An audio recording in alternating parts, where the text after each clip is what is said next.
السلام علیکم و رحمت الله و برکاته. درود بر شما. امیدوار هستیم که بردم و بقوت هستید. و کانال ما ابونه شدن رو فراموش نکنید. مرد فاضل صاحب مرتبه توانگری را پدری سالخورده به بیماری روحی مبتلا گشته بود. هر بیگاه چون پسر از کار برمیگشت، پدر به او میگفت: بچه، من در اینجا نفس تنگ شدم، مرا به خانه خودمان ببر. پسر خوب شده است میگفت و پدر را به ماشین شینانده به کوچه های شهر یک دور میزد و باز پدر را آورده به خانه شان میگفت: من پدر، شما را به خانه تان آوردیم. پدر دست به دعا میبرداشت و میگفت: الها روز کمی را نبینی پسرم، مرتبه‌ات بلند شود. با مرور زمان پسر از سر منصب رفت، ماشینش را فروخت، پیاده ماند. روز پدر باز همان خواهش را کرد. پسر عروبچه را گرفت و در آن کرپچه را گذاشته پدر را شیناند و باز یک دور زنانده در گرد همو دیه به خانه آورد و گفت: من پدر، به خانه خودتان رسیدیم. پدر گفت: من آنجا بسیار زیغ می شدم، خانه خودمان چقدر براحت و خوب است. سپس دست به دعا برداشت و گفت: الله به عمر جانت برکت دهد، پادشاهان از قفایت گردند. پسر دست بر روی کشید و به دل گفت: دعای شخصی مجنون ده، وگرنه من کجا و از قفای من گشتنی پادشاهان کجا. پس از چند پسر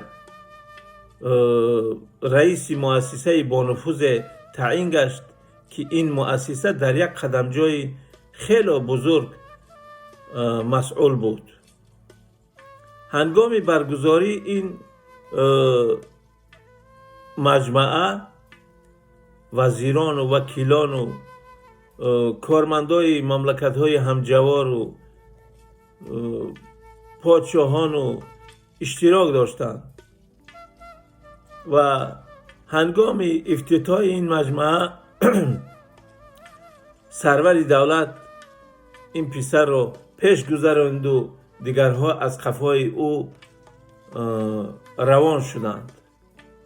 از روی احترام سرور دولت این پسر رو پیش گذراند و وقتی که رهارو می رفتند از چشمان این پسر اشک 6 قطار می ریخت. پس از معرکه یکی از نزدیکان او پرسید: حضرت، شما را کشاده شوی این مجمعه، این قدمگاه بزرگ سخت متاثر کرد که اشک از چشمانتان ریخت. پسر در جواب گفت: نه، مرا چیزی دیگر متاثر کرد که من اشک از چشمانم ریخت. وقتی که من قدم می زدم و پادشاهان و وکیلان و وزیران از قفایم می رفتند می آمدند، دعای قبلگاهی من به خاطرم می رسید که گفته بود: الها پادشاهان از قفایت گردند. منی گمراه باشد در دل تمسخر کرده بودم همان وقت که امروز درک کردم که خداوند دعای نکی پدر را اگر که مجنون هم باشد مستجاب می‌گردانیده است. خوش به حال کسی که از دعای پدر و مادر به نصیب نمانده است و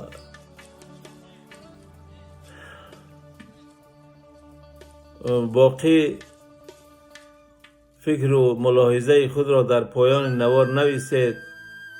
اگر شما هم چنین قصه ها داشته باشید و ما روان کنید. باقی در پناه الله باشید تا واخوری، تا نوار آینده. با کانال آبونه شدن رو فراموش نکنید. السلام علیکم و رحمت الله و برکاته.